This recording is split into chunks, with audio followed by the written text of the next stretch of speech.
Bonjour, donc nous allons continuer notre travail sur le livre Maths C complexe. Alors c'est un Wikibook. On est dans Propriétés et applications, Matrices, les matrices définies positives. Alors nous pouvons avoir des informations sur les matrices définies positives sur Wikipédia.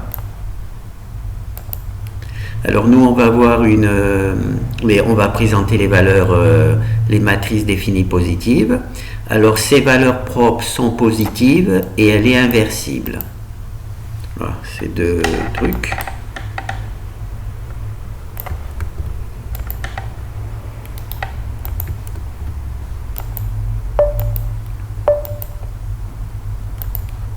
Alors ici on a une matrice définie positive.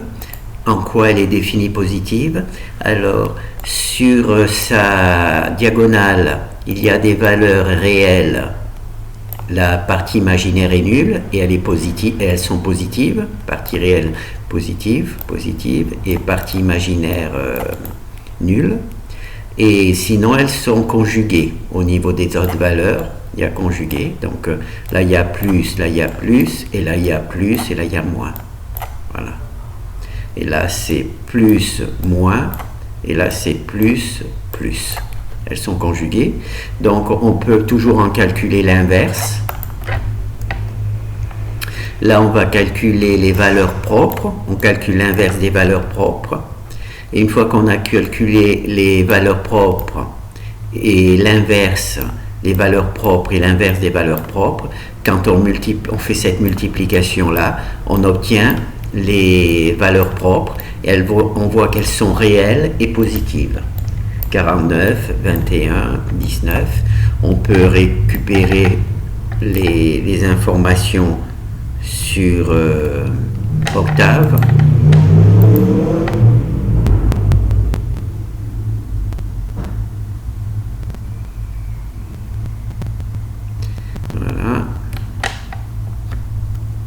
Voilà. Octave le montre plus intelligemment. 49, 21, 19. 49, 21 et 19. Voilà. Donc, on voit un autre exemple. Une matrice définie positive. Alors, sur la diagonale, c'est des valeurs réelles, positives. Il n'y a pas de partie imaginaire. Et les valeurs sont conjuguées pour les autres coefficients. On peut toujours en calculer l'inverse. D'ailleurs, l'inverse, après, on va voir qu'il a une particularité aussi. Donc là, on calcule les valeurs propres. Là, on calcule l'inverse des valeurs propres de la matrice A. Et quand on multiplie l'inverse de A, l'inverse de V par A et multiplié par V, on obtient les valeurs propres. Et elles sont réelles et positives. On peut voir sur Octave. Voilà. Oh là. Voilà. 74, 49 et 33. Voilà. Donc ça c'est bon. Oh malheur, d'accord. Donc là, ce que l'on va voir, c'est comment j'ai créé les matrices définies positives. Donc on met une petite virgule pour faire une erreur de code. On compile. Donc comme il y a une erreur, puisque cette virgule n'existe pas, je l'efface. Ça me permet d'aller, de retrouver facilement ma fonction. Pardon. Voilà, donc ici j'ai le code de ma fonction définie positive. Alors c'est relativement simple, hein. Je crée une matrice diagonale.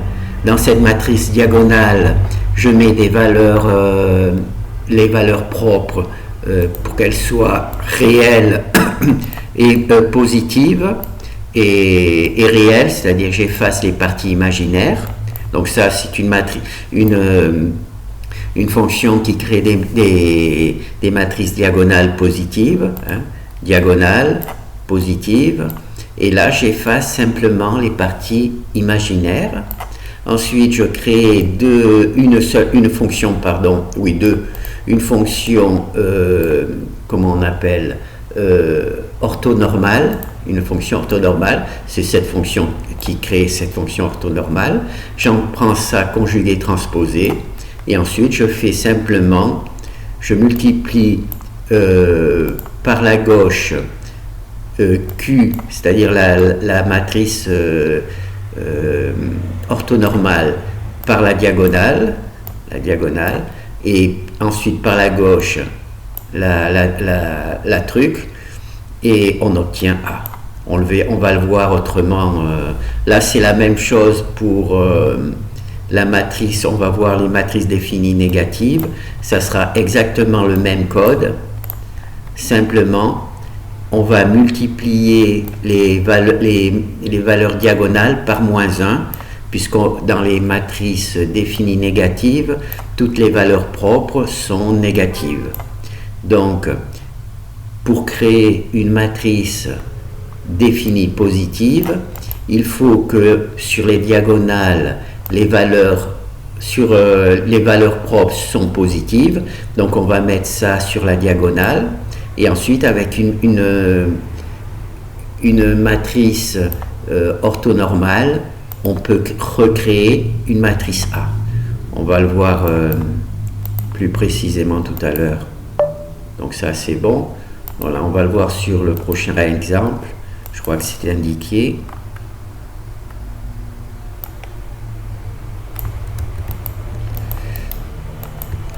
Voilà. J'aurais dû l'indiquer aussi sur le premier exemple.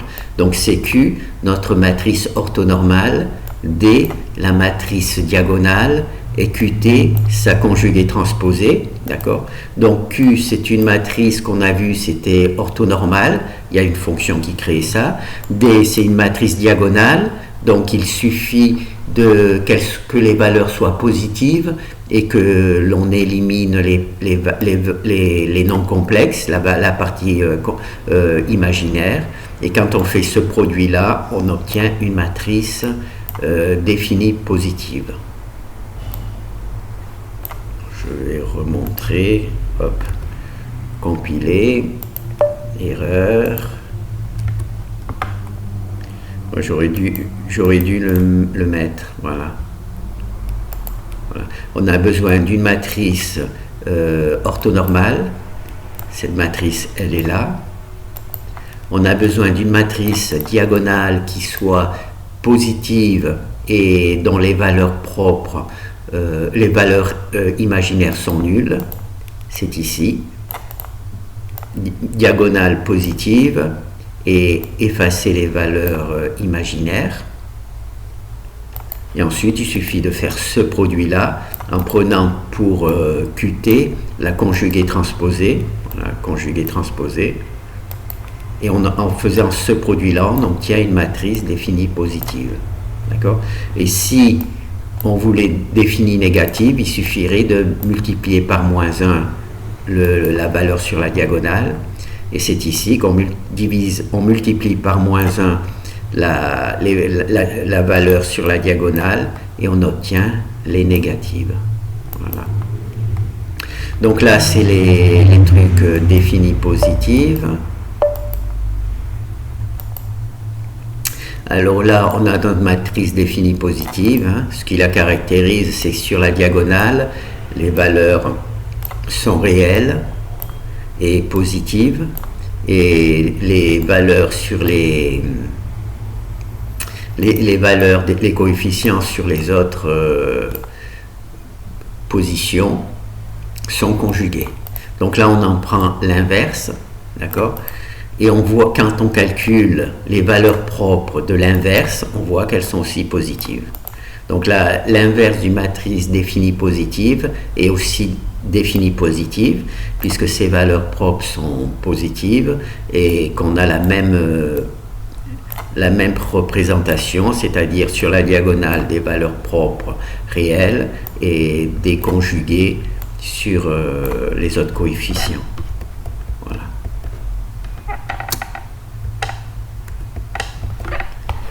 Donc là, c'est bon.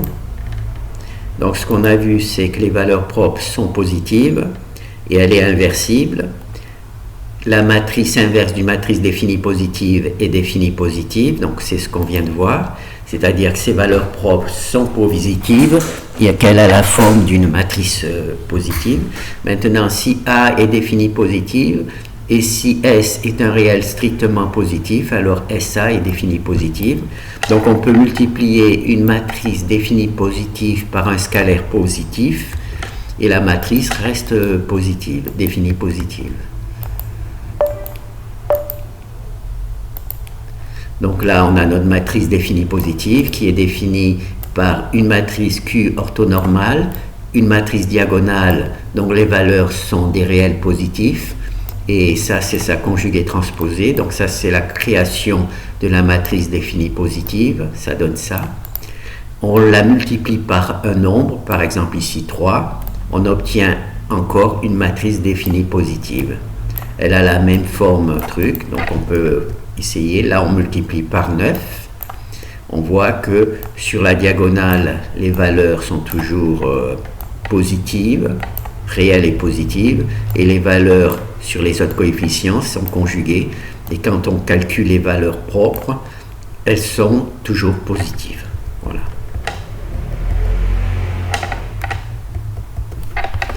Donc ça, c'est truc. C'est des propriétés qui sont sur Wikipédia, donc je ne sais pas à quoi elles servent, mais enfin, elles servent peut-être à quelque chose.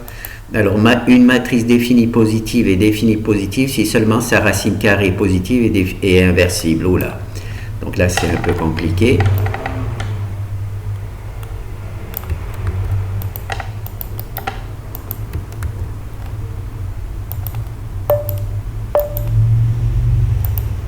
Alors, on a une matrice définie positive, d'accord?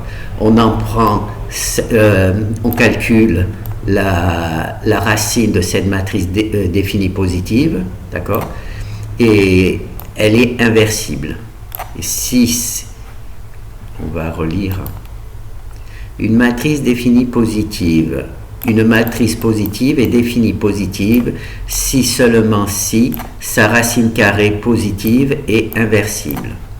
Donc là, on a calculé la racine de A, de la matrice A, en utilisant la méthode que l'on connaît. Hein. Il suffit de prendre la racine des valeurs propres. Voilà, ça donne ça. Et on peut en calculer l'inverse. Et l'inverse de cette matrice, qui est la racine, est aussi définie positive. Voilà. On voit les trucs. Voilà. Donc là, il y a, c'est une matrice définie positive. On prend la racine de A, d'accord?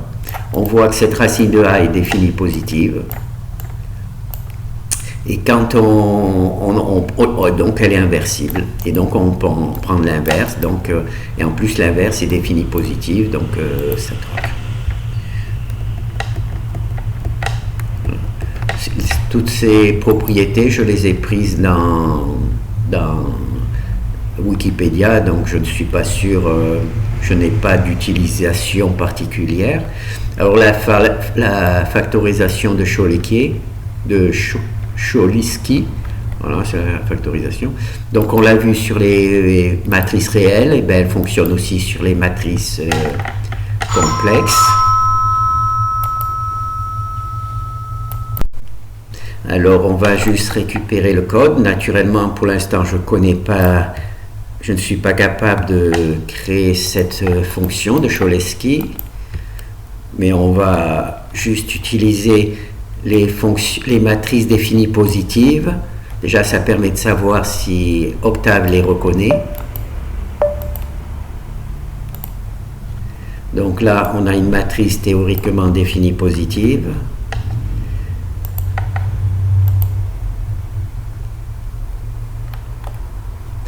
Alors, Octave reconnaît bien cette matrice comme une matrice définie positive. Elle est complexe, CA. Donc, on voit sur la diagonale, valeur réelle, positive, et les autres sont conjugués. Donc, on peut appliquer la fonction sur cette matrice définie. Cholesky, la fonction Cholesky ne fonctionne que sur les matrices définies positives. Donc là, elle transforme notre matrice en une matrice L qui est triangulaire, d'accord? Et quand on multiplie la matrice L par sa conjuguée, je suppose que c'est la conjuguée transposée, on retrouve A. Voilà. Donc ici, c'est la multiplication de L par sa transposée. Voilà. Et on obtient bien A. Alors je ne sais pas si c'est la transposée ou la transposée conjuguée. Je pense que ça doit être la transposée conjuguée. Mais enfin, on retrouve bien A. Voilà. Alors, c'est ici, donc on définit une matrice définie positive, et là il y a Cholesky qui permet de factoriser la matrice en L. L c'est lower, et quand on multiplie L par L', normalement c'est la conjuguée, on retrouve bien A.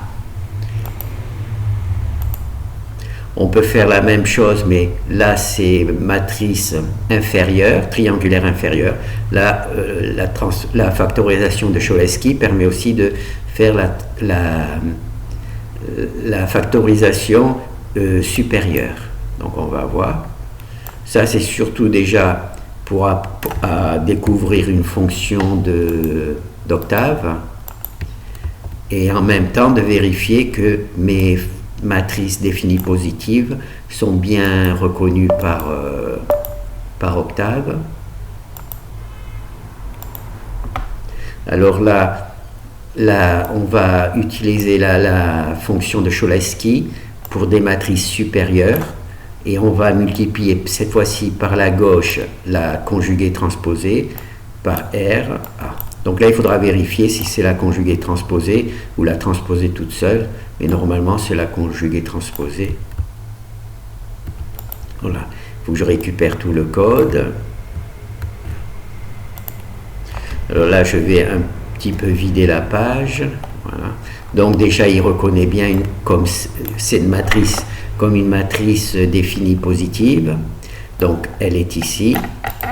Et là, on fait Cholesky supérieur. Donc ça nous donne une matrice supérieure. Et quand on multiplie R par R', ça nous donne la matrice R. Quand on multiplie R' par R, on retrouve bien A. R' par R, on retrouve bien A. Voilà. Donc là, je vais faire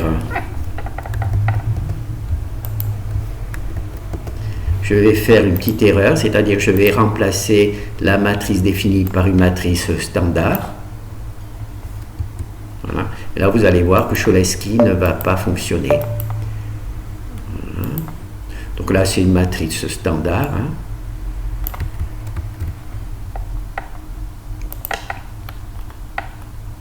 Voilà. Error. Cholesky doit être définie positive.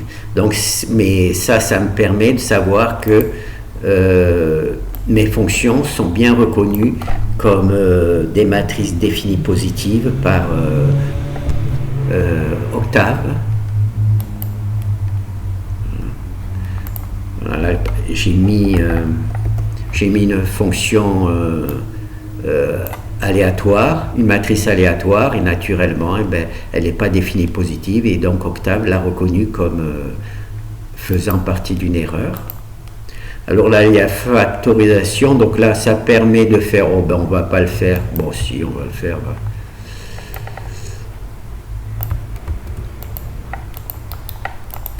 Voilà. Donc là, ce que l'on va faire, c'est la Cholesky permet d'inverser une matrice. En effet, puisque la matrice est triangulaire, donc c'est normalement plus facile. Donc là, elle inverse directement. Voilà. Donc là, on a une matrice.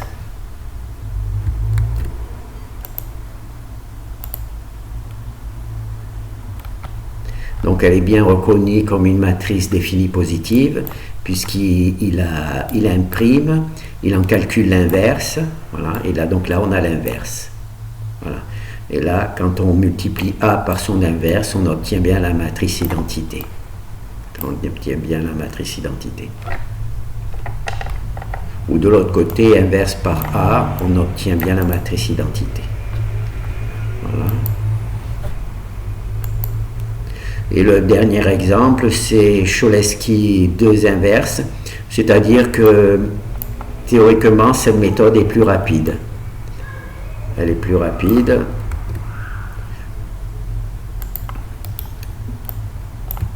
Donc pour nous, ça n'a pas d'importance puisqu'on ne connaît pas la truc, mais ça permet quand même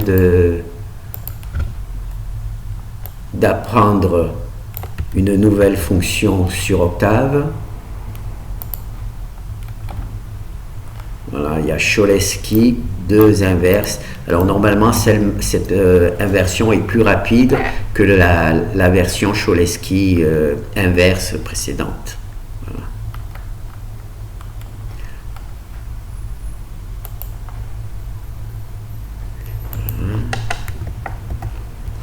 Donc ça c'est bon. Maintenant on va voir la matrice définie. Donc là on a vu les matrices définies positives.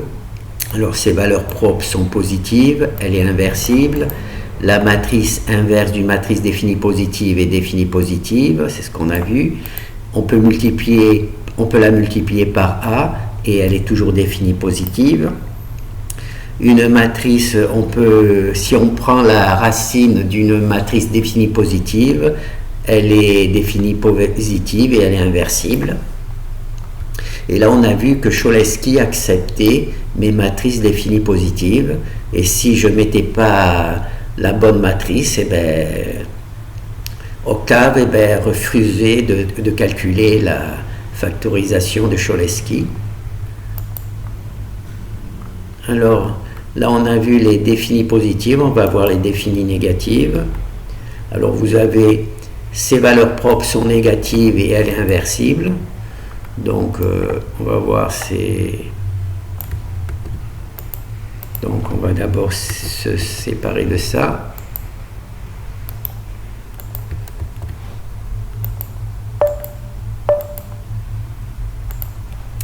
Alors là j'aurais dû mettre Q, D, QT. Bon, j'ai oublié.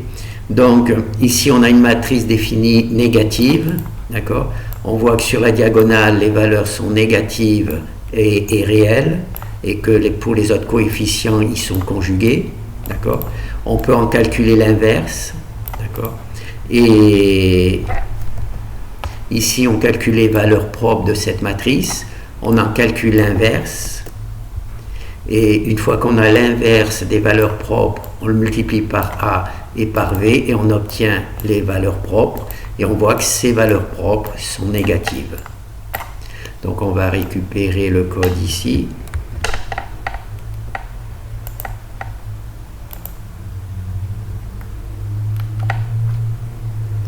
Voilà. Donc là on a les valeurs propres ici. Donc elles sont mieux présentées sur Octave, hein. Moins 92, moins 99, moins 92 et moins 56. Donc les valeurs propres sont bien toujours négatives. Voilà un autre exemple, et on voit toujours négative.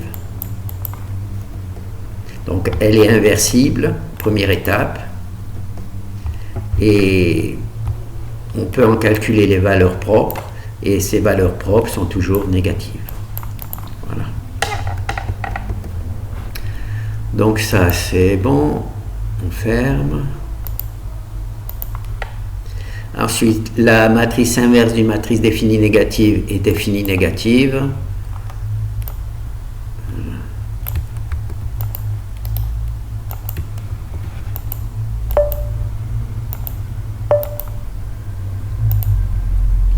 Donc là, on a notre matrice qui est définie négative. Alors ici, c'est intéressant puisqu'on se rappelle une matrice orthonormale aléatoire, une matrice diagonale. On se rappelle, on crée la matrice diagonale avec des valeurs réelles. Bon, on va revoir le code.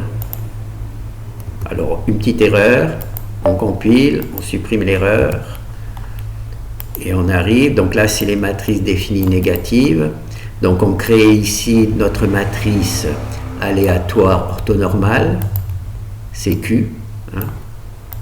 Ici on prend sa conjuguée transposée de Q, hein, la conjuguée transposée de Q, c'est Qt. Et pour la matrice diagonale, donc on crée une matrice diagonale positive, c'est la fonction, et on efface la partie imaginaire, donc on se retrouve juste avec une matrice diagonale positive, et on multiplie par -1, donc on n'a que des valeurs négatives sur la diagonale. C'est pour ça que cela va nous donner, une fois qu'on calcule les trucs, on va avoir que des valeurs négatives sur la diagonale. Donc là c'est la matrice A, ça c'est l'inverse de A, et ça c'est les valeurs propres de la matrice A, de la matrice inverse de A, et on voit qu'elles sont aussi négatives, réelles et négatives. Voilà.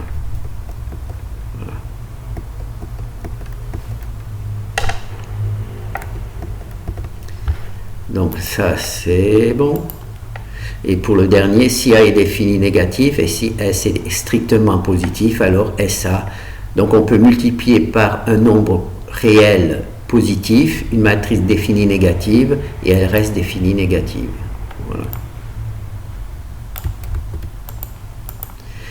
Voilà. Là, je ferais bien d'effacer celui-là si je ne veux pas avoir de problème.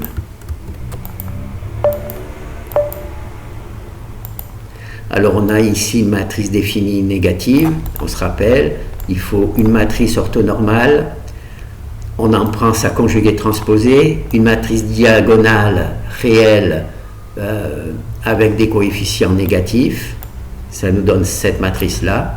On peut la multiplier par un nombre, ici c'est 8, et on voit qu'elle est toujours définie négative. Hein. 8, il faut que ça soit un nombre positif. Hein. On voit que sa forme est toujours, représente toujours une matrice définie négative, et quand on calcule les valeurs propres de cette matrice, on obtient bien des valeurs réelles négatives. Voilà. Voilà. Là, on multiplie par 8. Là, on multiplie par 2. Donc, on a une matrice définie négative. On la multiplie par 8. Et cela ne change pas, elle reste, cette matrice qu'on a multipliée par 8 reste toujours négative. On va juste voir le code, voir si je n'ai pas fait d'erreur. Donc on crée une matrice définie négative, on la multiplie par S, donc S ici c'est un nombre entre 0 et 9, positif, entre 1 et 9, pardon, entre 1 et 9. On la multiplie ici. Et là, on calcule les valeurs propres, non pas de A, mais de A multiplié par S. Voilà, A multiplié par S. Et c'est ici qu'on affiche les valeurs propres de cette A multiplié par S. Voilà. Et elles sont toujours négatives. Bon, ben c'est bon, je pense qu'on a fait le tour. Hein. On a fait le tour. Alors les propriétés que j'ai utilisées, elles sont sur Wikipédia. Donc je ne sais pas pour l'instant à quoi elles servent réellement, si elles ont une utilité ou si ce sont juste des propriétés qu'il faut connaître. Voilà. Merci.